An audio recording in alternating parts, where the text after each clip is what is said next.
दर्शकबिन नमस्कार। स्वास्थ्य खबरको स्वास्थ्य संवादमा यहाँहरूलाई स्वागत छ। म रोमिका न्यौपाने। फेब्रुअरी 13 लाई अन्तर्राष्ट्रिय कन्डम दिवसको रूपमा मनाइने गरिन्छ। नेपालमा पनि यो अवसरमा विभिन्न सचेतनामूलक कार्यक्रमहरू आयोजना गरिन्छ। नेपाली समाजमा अझै पनि कन्डमको बारेमा खुलेर कुरा गर्न लाज मान्छन्। तर कन्डमको बारेमा चेतना जगाउनु कुनै लाज मान्नुपर्ने कुरै होइन।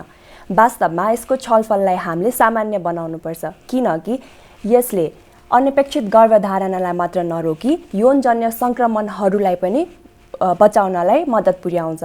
यसै सेरोफेरोमा आज हामीसँग परिवार कल्याण महाशाखाका निर्देशक डाक्टर विवेकलाल हुनुहुन्छ। उहाँलाई कार्यक्रममा स्वागत गरौँ। कार्यक्रममा यहाँलाई स्वागत छ। धन्यवाद। यो कन्डम दिवस, अन्तर्राष्ट्रिय कन्डम दिवस भनेर फेब्रुअरी 13 लाई भनिन्छ। यो दिवसको औचित्य के हो र यो मनाउन किन जरुरी छ? अघि नै यहाँले नै सुरुमा भनेको जस्तो कन्डम भनेको एउटा परिवार नियोजनको अस्थायी साधन मात्रै नभएर यसले यौन सम्पर्कबाट हुन सक्ने अन्य सरुवा रोगहरू विभिन्न हुन्छन्, त्यो रोगहरूबाट बचाउँछ र त्यो सँगसँगै एउटा महत्त्वपूर्ण अहिलेसम्म जसको चाहिँ पूर्ण रूपमा चाहिँ निको पार्न सकिएको छैन, त्यो भनेको HIV एड्स। त्यसबाट पनि यसले जोगाउने हिसाबले यसको बारेमा सचेतना जगाउनलाई विशेष गरेर यसको पृष्ठभूमि हेर्ने हो भने HIV एड्सको रोकथामको लागि गरिएको प्रयासहरूको एउटा महत्त्वपूर्ण कडीको रूपमा चाहिँ यो कन्डमलाई प्रवर्धन गर्ने र त्यसको बारेमा जनचेतना जगाउने, छलफलहरू गर्ने र यसलाई यहाँले अघि भने जस्तै यसको बारेमा खुलेर सहज तरिकाले चाहिँ छलफल गर्न सकियोस्, यसलाई एउटा सामान्य व्यवहारको रूपमा चाहिँ कन्डमको प्रयोगलाई चाहिँ प्रोत्साहित गर्न सकियोस् भनेर चाहिँ सुरु भएको हो। हजुर, यो कन्डम प्रयोग गर्नको लागि थुप्रै गलत धारणाहरू छन्। तीमध्ये अलि मुख्य गलत धारणाहरू के हुन् जुन दिनहुँ सुनिआइरहेका हुन्छन्? हजुर, यस्तो छ, कन्डम भनेको एउटा एकदमै प्रभावकारी चाहिँ अस्थायी परिवार नियोजनको साधन हो।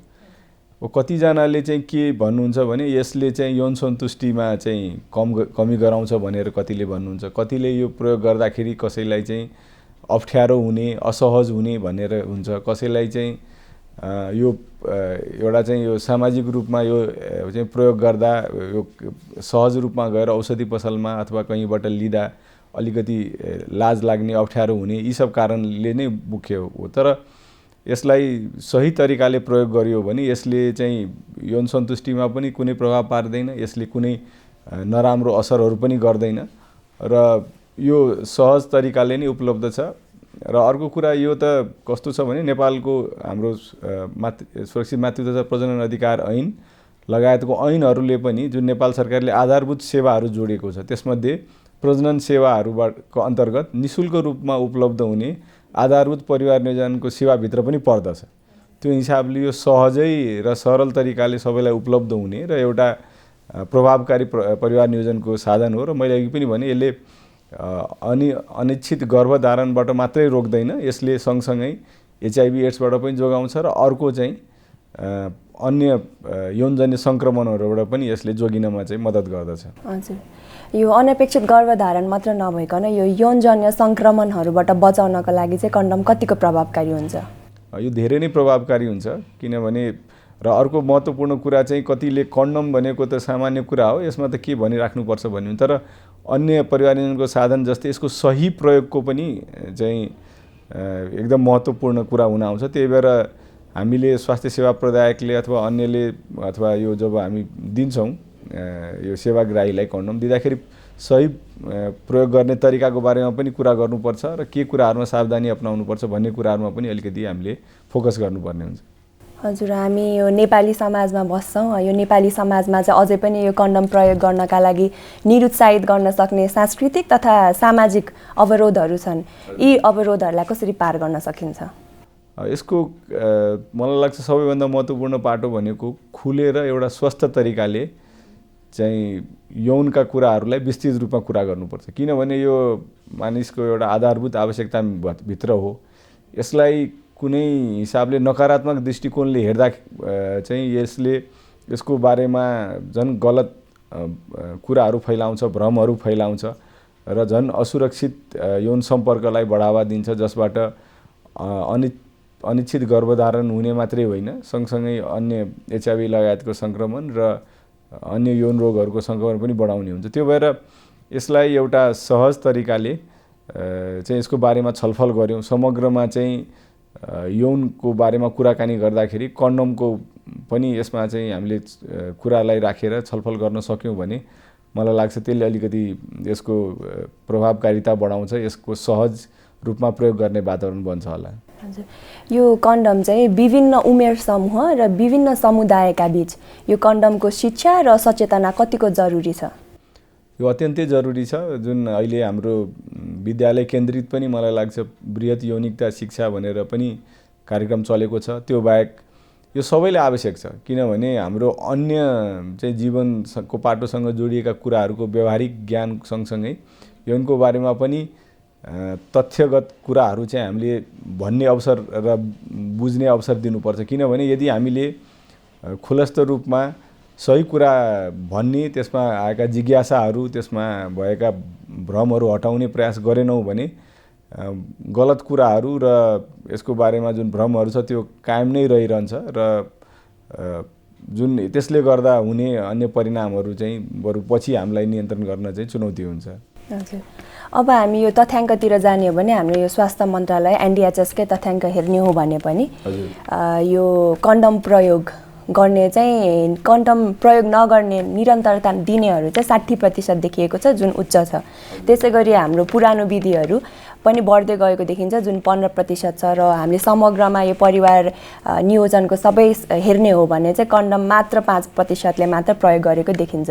यसको पछाडिको कारण के होला? त्यसमा 2-3वटा कुरा छन्। एउटा त अघि यहाँले भने जस्तो कन्डम भनेको एउटा अस्थायी परिवार नियोजनको साधन हो, जसलाई लामो अवधिसम्म जो चाहिँ एउटा उदाहरणको लागि विवाहित हुनुहुन्छ, लामो समयसम्मको जुन एउटा दम्पति साथै बस्ने अथवा सँगै बस्ने जुन साथीहरू हुनुहुन्छ उहाँहरूको लागि चाहिँ त्योभन्दा बरु अलि लामो अवधिको अस्थायी साधनहरूको प्रयोग चाहिँ बढी उचित हुन्छ।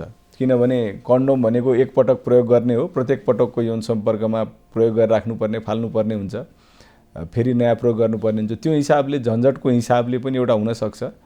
र अर्को कुरा चाहिँ यसमा पछि गएर मानिसले चाहिँ जुन यसमा निरन्तरता धेरै नदिनु हुनाले दुईटा कारणले हुनसक्छ। एउटा चाहिँ त्यसपछि चाहिँ उहाँहरू लामो अवधिको अस्थायी साधनको प्रयोगमा गएको हुनसक्छ, अथवा ती व्यक्तिहरूले पछि चाहिँ अब चाहिँ हामीलाई बच्चा चाहियो भन्ने हिसाबले चाहिँ परिवार नियोजनको साधनको जुन उपयोग छ त्यसलाई निरन्तरता नदिएको हुने कुरा चाहिँ बढी हुनसक्छ।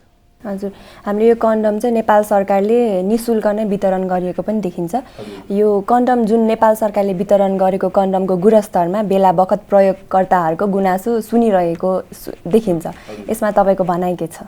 यस्तो छ, अघि नै मैले निवेदन गरेँ कि कन्डम भनेको नेपाल सरकार मात्रै होइन, निजी र सामुदायिक क्षेत्रको पनि प्रजनन स्वास्थ्य सम्बन्धी काम गर्ने संस्थाहरूले निःशुल्क रूपमा उपलब्ध गराउनु पर्ने भनेर हाम्रो व्यवस्था नै छ। त्यो हिसाबले विभिन्न कार्यक्रमबाट र विभिन्न तहबाट चाहिँ कन्डमको चाहिँ आपूर्ति भइरहेको हुन्छ। एउटा त नेपाल सरकारले यही सङ्घीय स्तरबाट पनि हामीले परिवार नियोजन कार्यक्रम मार्फत पनि खरिद गरेर आपूर्ति गरेका हुन्छौँ भने त्यसपछि अन्य विभिन्न सङ्घ संस्थाबाट पनि आपूर्ति भएका हुन्छन्, प्रदेश स्थानीय तहबाट पनि खरिद भएका हुन्छन्। म एउटा कुरा के निवेदन गर्न चाहन्छु कि कुनै पनि नेपाल सरकारबाट जुन आपूर्ति गरिएका अन्य औषधिहरू जस्तै परिवार नियोजनको साधनको रूपमा प्रयोग हुने कन्डमको यदि गुणस्तरमा कसैलाई केही गुनासो छ भने उहाँले नजिकको स्वास्थ्य संस्थामा अथवा स्वास्थ्य कार्यालय मार्फत त्यो गुनासो हामीलाई पुर्याउन सक्नुहुन्छ, जसले गर्दा हामीले पनि एक किसिमको पृष्ठपोषण पाउँछौँ। अनि त्यो गुणस्तरमा चाहिँ गुणस्तर सुनिश्चित गर्ने नै प्रयास गरिएको हुन्छ, किनभने अन्तर्राष्ट्रिय रूपमा चाहिँ प्रतिस्पर्धिक माध्यमले चाहिँ यो खरिद गरिएको हुन्छ, जसमा न्यूनतम गुणस्तरको मापदण्डहरू चाहिँ सुनिश्चित गरिएको हुन्छ। तर त्यसमा पनि केही त्रुटि, केही गुनासोहरू छन् भने त्यसलाई हामी चाहिँ आगामी दिनमा सम्बोधन गर्ने प्रयास गर्छौँ। त्यसका लागि मेरो अनुरोध, यसको चाहिँ सेवाग्राहीहरूले प्रयोग गर्दा भएका गुनासोहरू हामीलाई लिखित रूपमा चाहिँ उपलब्ध गराइदिनु भयो भने हामीलाई पनि त्यसले सजिलो हुन्छ। यो कन्डम शिक्षालाई हामीले यो विद्यालयको पाठ्यक्रममै समावेश गर्नाले यो अनपेक्षित गर्भधारण र यौनजन्य सङ्क्रमणहरूलाई रोक्न कतिको योगदान पुर्याउला? मलाई लाग्छ समग्र यौनिकताको शिक्षामा कन्डमको बारेमा चाहिँ चर्चा गर्नु अत्यन्तै सान्दर्भिक नै हुन्छ, किनभने किशोर अवस्थामा, हुर्किँदै गरेको अवस्थामा यौन सम्बन्धी कौतूहलहरू बढी हुन्छ, जिज्ञासाहरू बढी हुन्छ। त्यो समयमा असुरक्षित यौन सम्पर्क हुने सम्भावना बढी हुन्छ। र त्यो बेलामा चाहिँ अस्थायी साधनहरूकै प्रयोग बढी गर्ने हुन्छ। त्यो हिसाबले उहाँहरूलाई समग्र यौनिक शिक्षा दिँदाखेरि त्यसमा चाहिँ कन्डमको बारेमा कुरा गर्नु मेरो विचारमा एउटा अत्यन्तै जरुरी पाटो हुन जान्छ। हजुर, यो कन्डमकै कुरा गर्ने हो भन्दाखेरि महिला कन्डम र पुरुष कन्डम हुने गर्दछ, तर सबैजनाको मनसाय के छ भन्दाखेरि पुरुष कन्डम मात्र प्रयोग गर्नुपर्छ र धेरै प्रयोगमा पनि यो नै पुरुषको कन्डम नै भएको देखिन्छ। यसमा केही कारण छ कि यसलाई थोरै व्याख्या गरिदिनुहोस् न। यसको यहाँले नेपालमा मात्रै नै समग्र विश्वव्यापी रूपमै हेर्नुभयो भने फिमेल कन्डम अथवा महिलाहरूले प्रयोग गर्ने कन्डमलाई चाहिँ त्यति लोकप्रिय बनाउन सकिएको छैन। त्यसमा विभिन्न कारण छन्। एउटा त यदि सही तरिकाले प्रयोग गर्ने हो भने पुरुषले प्रयोग गर्ने कन्डम र महिलाले प्रयोग गर्ने कन्डमको प्रभावकारिताको तुलनामा केही प्रतिशतले चाहिँ महिलाको कम रहेको पाइन्छ। तर त्योभन्दा नि व्यवहारिक कुरा चाहिँ सामान्यतया हेर्नुभयो भने यौन सम्बन्धहरूमा चाहिँ बढी पुरुषको इच्छा हावी हुने, उहाँहरूले नै निर्देशित गर्ने, यहाँसम्म कि परिवार नियोजनको साधनको रोजाइ पनि बढी पुरुषहरूकै उसमा मतलब रोजाइअनुसार बढी हुने चाहिँ विभिन्न अध्ययनहरूले देखाएका छन्। त्यो हिसाबले पनि हुनसक्छ। अर्को कुरा चाहिँ हामीले यो जुन महिलाहरूले प्रयोग गर्ने जुन कन्डम छ त्यसको बारेमा सही सूचना, सही जानकारी, प्रयोग गर्ने विधि र सँगसँगै उपलब्धता, यो कुरालाई अझै हामीले चाहिँ अलि सुनिश्चित गर्न सकेका छैनौँ। त्यो कारणले समग्र रूपमै हेर्दा चाहिँ महिलाहरूले प्रयोग गर्ने कन्डमको चाहिँ उपयोग र स्वीकार्यता हामीले बढाउन सकेका छैनौँ। अघि हजुरले भन्नुभयो नेपाल सरकारले मात्र नभइकन निजी संस्थाहरूले पनि यसलाई उत्तिकै जोड दिनुपर्छ भनेर। नेपाल सरकार र यो निजी संस्था सबै समग्रमा नै स्वास्थ्य सेवा यो प्रदायक संस्थाहरूले कन्डम लगायतका अरू यौन स्वास्थ्य स्रोतहरू कसरी पहुँचमा पुर्याउन सक्छन्? मैले अघि भनेकै कुराहरूमा पुनः दोहोऱ्याउँछु कि नेपाल सरकारले विभिन्न कानुनी नै व्यवस्था गरेको छ कि कुन कुन सेवाहरू आधारभूत सेवाभित्र पर्दछन्।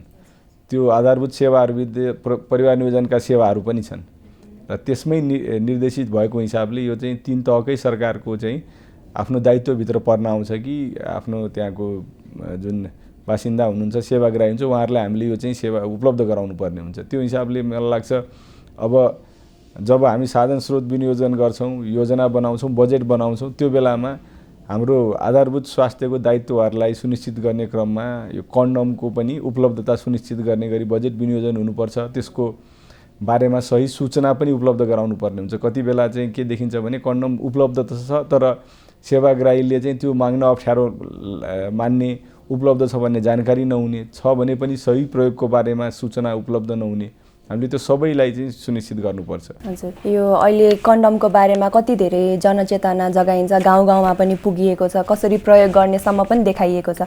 तर अझै पनि हाम्रो नेपाली समाजमा यो कन्डमको बारेमा खुलेर कुरा गर्ने एउटा वातावरण सृजना भइसकेको छैन। साथीभाइ बिच अलिअलि आए तापनि परिवारको बिचमा त कुरा गर्ने सम्भव नै छैन। यो परिवारको बिचमा पनि यो छलफललाई सामान्य बनाउन सक्ने केही रणनीतिहरू छन्? मलाई लाग्छ यहाँले भने जस्तो यसमा धेरै यो स्वास्थ्यको भन्दा पनि सामाजिक हाम्रो सांस्कृतिक कुराहरूले चाहिँ धेरै प्रभाव पार्छ र त्यो लामो समयको हाम्रो सांस्कृतिक जुन हाम्रो अहिलेको व्यवस्था छ त्यसलाई तुरुन्तै परिमार्जन गर्न चाहिँ चुनौतीपूर्ण नै हुन्छ। किनभने अहिले पनि अभिभावकहरू आफ्नो बालबालिकासँग खुलेर यौनका कुराहरू राख्दैनन्। उहाँहरू बच्चाहरूले पनि सहजै कुनै चिजमा चाहिँ आफूलाई लागेका कौतूहलहरू, कुनै जिज्ञासाहरू आफ्नो अभिभावक समक्ष राख्नलाई अप्ठ्यारो मान्छन्, लाज मान्छन्। बरु साथीभाइलाई यसको बारेमा सही जानकारी होस् नहोस् उहाँहरू कहाँ पुग्नुहुन्छ। त्यो हिसाबले मलाई लाग्छ यसमा हाम्रो अभिभावक शिक्षाको हिसाबले हामीले त्यसलाई अलिकति जोड दिनुपर्छ। किनभने अभिभावकहरूले अरू कुरा जीवन उपयोगी कुराहरू सिकाएको जस्तै यौनको बारेमा सही सूचना दिने र त्यसको एउटा महत्त्वपूर्ण पाटो भनेको चाहिँ परिवार नियोजनका साधनहरूको कुरामा पनि अलिकति उहाँहरूको कौतूहलहरू मेटिदिने, यसको बारेमा सही सूचना, सही जानकारी, सही परामर्श दिन सक्नुभयो भने मलाई लाग्छ सहज रूपमा यसको बारेमा छलफल हुन सक्छ र कन्डमको प्रयोगले जुन अहिले पनि हामी कहाँ अनिश्चित गर्भधारण हुने, विशेष गरी किशोर किशोरी अवस्थामा, त्यसपछि अन्य यौनजन्य रोगहरू, HIV, यिनीहरू सबैको सङ्क्रमण त्यसले चाहिँ रोकथाममा ठुलो भूमिका खेल्न सक्छ। अघि पनि हजुरले भन्नुभयो कन्डम चाहिँ अस्थायी हो भनेर होइन। अब यो कन्डम डिस्पोजल मात्र नभई उत्पादनदेखि नै उत्पादन र डिस्पोजलको वातावरणीय प्रभावहरू के होलान् र यो कन्डम प्रयोग पछिको व्यवस्थापनमा कुनै पर्यावरण मैत्री विकल्प वा अभ्यासहरू केही छन्? त्यसको बारेमा म धेरै जानकार छैन, किनभने अहिले बन्ने जुन कन्डमहरू छ त्यसलाई विशेष विधिबाट चाहिँ विसर्जन गर्ने भन्ने हिसाबले कुनै त्यस्तो छुट्टै निर्देशिका चाहिँ छैन। यो सामान्य रूपमा अरू फोहोरहरू विसर्जन गर्ने हिसाबले नै गरिन्छ, किनभने यो प्रयोग हुने घरमा हुन्छ र घरमा जुन हामी फोहोर विसर्जन गर्छौँ त्यो सँगै यसलाई चाहिँ फाल्ने हिसाबले नै हाम्रो अहिलेसम्मको परामर्श हुने हुन्छ। तर अब हामीले जति हाम्रो चाहिँ त्यो दैनिक जीवनमा उपयोग हुने वस्तु हुन् अथवा स्वास्थ्य सामग्री जसमा चाहिँ यो परिवारजनको साधन कन्डम पनि पर्छ, त्यसको वातावरण मैत्री कच्चा पदार्थबाट बन्न थाल्यो भने सायद त्यो सहज होला, तर अहिलेसम्म त्यसको त्यस्तो विशेष व्यवस्था भएको मलाई जानकारी छैन। अन्तमा यो अन्तर्राष्ट्रिय कन्डम दिवसको अवसरमा दर्शकहरूलाई केही सन्देश दिन चाहनुहुन्छ भने? यहाँले एकदमै सान्दर्भिक एउटा विषयमा चाहिँ आज यो छलफल सुरु गर्नुभएको छ, त्यसको लागि यहाँहरूलाई विशेष धन्यवाद। र मैले अघि पनि निवेदन गरेँ कि यौन भनेको मानिसको जीवनको एउटा आधारभूत पाटो हो। त्यसको बारेमा जति खुलेर जति सहज तरिकाले हामी छलफल गर्न सक्छौँ त्यति नै हामीले चाहिँ यसको चाहिँ स्वास्थ्यमा र समग्र एउटा व्यक्तिको विकासमा हामीले चाहिँ योगदान दिन सक्छौँ र त्यसको एउटा महत्त्वपूर्ण पाटो भनेको परिवार नियोजनका साधनहरूको छलफल हो। त्यसलाई हामीले कन्डमको बारेमा छलफल भनेको अन्य हाम्रो जीवनको अन्य पाटोहरूमा छलफल गरेको जत्तिकै सहज तरिकाले, चाहे त्यो विद्यालयमा शिक्षकहरूले दिने परामर्श होस् अथवा साथीभाइको बिचमा हुने होस् अथवा अभिभावकहरूसँग कुरा गर्दा यसको बारेमा हामीले खुलेर छलफल गरौँ, यसको बारेमा सही जानकारी लियौँ, यसको बारेमा हामीले विश्वस्त स्रोतहरूबाट लियौँ, किनभने गलत धारणाहरू जुन भ्रमहरू छ त्यसलाई पनि तोड्न उति नै आवश्यक छ। र यस्तै यो दिवसलेको महत्त्व पनि त्यही छ कि यसको बारेमा छलफल गर्दै जाँदा यसको प्रचार प्रसार जति हुन्छ त्यति कन्डोमको चाहिँ सही उपयोग भएर यसले चाहिँ अनिश्चित गर्भधारण, त्यसपछि यौनजन्य रोगहरू र HIV लगायतका सङ्क्रमणमा रोकथाममा सहयोग पुर्याउँछ। आफ्नो व्यस्त कार्यतालिकाबाट हामीलाई केही समय दिनुभयो त्यसको लागि धेरै धेरै धन्यवाद। यहाँलाई पनि मलाई एउटा महत्त्वपूर्ण जनस्वास्थ्यको विषयमा केही कुरा राख्ने अवसर दिनुभएकोमा धेरै धन्यवाद। हामीसँग आज हुनुहुन्थ्यो परिवार कल्याण महाशाखाका निर्देशक डाक्टर विवेक कुमार लाल। उहाँसँग आज हामीले अन्तर्राष्ट्रिय कन्डम दिवसको अवसरमा कन्डममा केन्द्रित भएर केही संवाद गऱ्यौँ। अर्को स्वास्थ्य विषय लिएर पुनः उपस्थित हुने नै छौँ। नमस्कार।